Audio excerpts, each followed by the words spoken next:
We want to first commend the IEC for its role in delivering successful elections once more. But the IEC experienced deeply concerning issues, including major technological breakdowns, which contributed to delays in the voting process and system downtime disruptions, particularly during the counting process.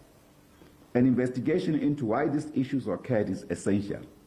This investigation must include examining where the IEC sourced the technology it used, for instance, and if it was used from another country, for instance.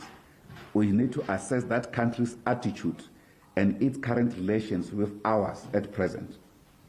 And therefore, we will also call for state to, in the future, rely on its own technology. We have got capacity in this country to drive our own technological development. The investigation in this regard is crucial to prevent future disruptions and secure the credibility of our elections and safeguard our national democratic sovereignty. Good afternoon, it's Ndando Tugwana at Bloomberg News. I just wanted to find out what the implications will be from an SACP standpoint if a coalition is formed with parties that you don't want to be part of the formation of government, and how you will communicate that with the ANC if that does happen. Thank you. Fully Treaty Jones from ENCA. When will you be writing to the ANC regarding this potential move of having to include the DA, the National Government of Unity? Because they had a press briefing today and it seems as though they have been talking with several parties, and some of the DA are saying that talks are at an advanced stage as well. So when will you be communicating this with the ANC? Just a reaction on today's court case. Former Minister of Sports, Arts and Culture, Zizi being formally charged for being implicated in corruption charges related to State Capture Commission information that was presented there. Thank you. Thank you so much. From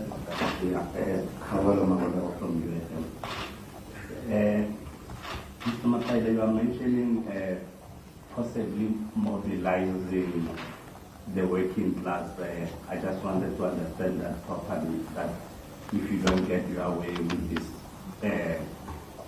demand, did I understand you correctly to say we are going to mobilize in which fashion? Against the protest against the new government, protest against the ANC? And tied to that, my second question, why does the party need to convey this desire through a press conference? Is there no internal platform within the alliance where you can say to the ANC, this is our view? No, you go ahead, JS. We'll come in if necessary. Otherwise, you normally represent us quite adequately. No. Firstly, let's say that, starting with the last question, you remember the elections results were announced Sunday evening. On Monday, we were able to meet as the SACP officials, and we also had a meeting of the Alliance Secretariat. So there's been consultation of the Alliance. We are in constant consultation with our allies. So there's no problem with that. What we are saying is, and that's why we are expressing it here, because we want to dispel this notion of secret deals so that we are not attached to it. With many permutations being created, particularly by a dominant trajectory from the newsroom that is against the liberation forces. This dominant trajectory, by the way, has not changed even during the election. It continues to redirect the ANC to a particular idea. But it's very important to appreciate that we accept this thing, this setback that we have suffered as a liberation forces, and that we have been humbled by our people. But equally, our people did not endorse these right-wing parties. They were overwhelmingly rejected And that's why it will be a tragic mistake when the people have rejected these neoliberal forces to go and cavort with them and create a coalition with them. They have no role except to take responsibility for the dire needs that our people are faced with today from an economic perspective. So in that case, we will, of course, we are an independent organization within the framework of the alliance. We will continue our mobilization of the people, even to reverse these realities on the ground going forward. Of course, we will, the ANC is having a special NEC tomorrow. We hope that meeting is still going on. We will share with the Secretary General our ideas in this regard. We do understand that everybody now needs the ANC, including the DA itself. But the DA needs the ANC to maintain status quo of capitalist domination of our economy, an unaccountable economy. We think we've passed that period now, and the masses have punished us for too long, beholden to the interest of capital in this country, which has not delivered to the masses of our country. In fact, many achievements in this case are from the public sector economy, from the government, whether it's social security net that we have extended to our people through housing and many other forms of grants that the DA and its forces have condemned over the years when they have not done any other thing that is alternative. So it's important that our rejection of this, our class adversary, is as clear as daylight. With regard to the point that you just raised, we heard it, my phone was off. I just hear that there might be a possibility for Comrade Zizi to appear in court this morning, which you are now confirming that it did happen. We'll have to look into what was it that he was charged about. But it's also important to say that whilst we were officially, of course the media do not want to give us this credit, by the way. We were officially the first people to call for state capture commission, if you like, or inquiry into allegations of corruption at a state level. When we were raising issues against a government led by President Zuma, which was cavorting with reactionary forces who were looting the public resources. And we said it clearly that they were the elephant in the room, that we needed to deal with the Gupta issue and others of their associates. We were confronted that we have no evidence. That's why we said, if you want evidence, create a commission. You will get all the evidence. Of course, the public protector, then Advocate Chiluma Donzela, after receiving a query, went on an investigation, came to the same conclusion as ours, and the many legal wrangles that then former President Zuma tried to avoid setting up this commission. We, of course, we have expect nothing perhaps from the media to praise the Communist Party. It's not possible. But tell the truth. So, to the extent that this may arise as a consequence of that, it's very important that any other possible action for anyone to account, it's important. It's also critical to raise the fact that we do know that there are forces of reaction, forces of the opposition, that have made their own responsibility to destabilize the liberation movement, to condemn every other action of various of our leaders through the court process. But the court will have to absolve them. So if a matter of this nature is taken, Comrade Zizi must go and appear before court, absolve himself, prove himself innocent. And I don't think we should judge him guilty before he has completed the court process. In fact, if anything, we should commend the ANC for accepting the rule of law, that all its senior leaders, members of the NEC and so forth, can be subjected to the same process as ordinary South Africans. But what is important is also to guard against this nefarious agenda to destabilize the African National Congress, even by spurious charges that are thrown in all the time, just so that it destabilizes the ANC, even if ultimately this trial, some of them we have seen, they are never ending. They run forever. And we must avoid that possibility. I hope I've responded to all the questions. If I've left anything, I think other officials can deal with that. No, Pala, you haven't left anything. Perhaps it's just to underline in relation to the question that, because I'm not saying that's what you are saying, but it could be read as if we've convened this press briefing because we want to influence the ANC. That's not the intention at all. As the General Secretary has said, we are engaging with the ANC.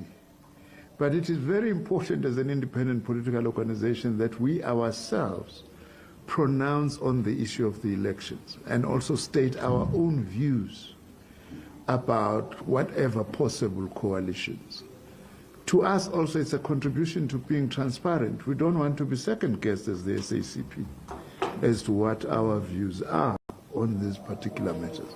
It's not aimed at influencing anyone other than to state our own position, and as the GS has said, what is paramount in our own mind are things that are in the interest of the working class and the poor in our country. Thanks. Okay, let's take Gaurele's question and close afterwards if there is no follow-up or additional question. Gaurele, thank you very much. Firstly, for correcting yourself, because you said MK and later on MK Party. It's important to say MK Party. I'm a former member of MK, the Liberation Army of the ANC and its allies. So I don't want to give away my right to have belonged to that glorious People's Liberation Army by associating myself every time you say MK to a party, a counter-revolutionary party that is sought to destroy the liberation forces in this country. So it's important that we distinguish that. There's MK Party. I still have the right to belong to MK and to talk about MK, the Liberation Army that, of the ANC and its allies that liberated this country.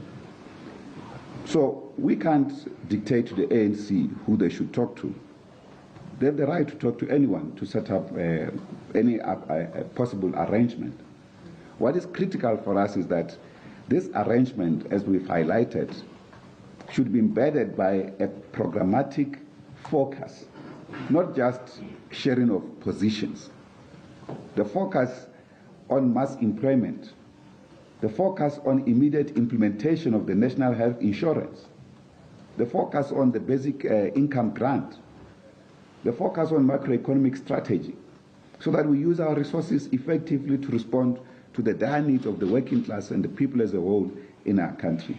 Obviously, when you focus on that, you have already eliminated the neoliberal forces. If the MK Party engaging with the ANC come to the conclusion to support them in this framework, the ANC has the right to do so. But we have characterized them as a counter-revolutionary organization. And this was reaffirmed even by our analysis today as the SACP. So that stands. Our position to them still stands. You don't destroy the liberation movement and proclaim yourself a progressive organization. On what basis? They have weakened us in this process. So, but it's water under the bridge. They've been voted by the people. It is up to us to expose who they are, to unmask them. We hope that quite soon, as they take over the leadership in KwaZulu-Natal province, they will distinguish themselves or they'll expose themselves. The people will judge them. Around the parliamentary list as well, just your view as SACP in terms of how you view yourself being able to advance your views and ideas and having some of your members on that list and eventually into cabinet as well. No, Father, you are the best to comment on that. Look, there's no doubt that we have a reduced majority now in Parliament. we'll be looking into this matter quite certainly. Like we have said, despite this reduction, we are still the majority party.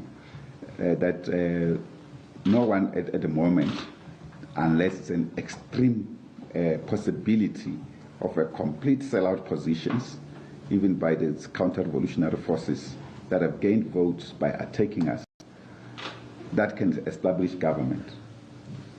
So we still look into our engagements within the framework of the alliance with our ally, the ANC and COSATU and SANCO, on how we move forward in setting up government. But the priority now is to make sure that we are able to create general stability in the country and set up government headed by the ANC. On that basis, that's a framework that will be contributing ideas to the ANC going forward and to the rest of our allies from that particular perspective. Any other thing, we'll deal with that. We're not here to talk about positions. We're here to talk about programmatic basis of how to respond to the crisis in the working class and how to discipline capital that for long had too much to itself in this country. How to shape off our trepidation and fears against capital and confront it. This is our country. And not allow populist forces to be the one that takes up the agenda of the liberation forces and make it their own. So this is the main challenge facing us today. So we are focusing on that, but through setting up government.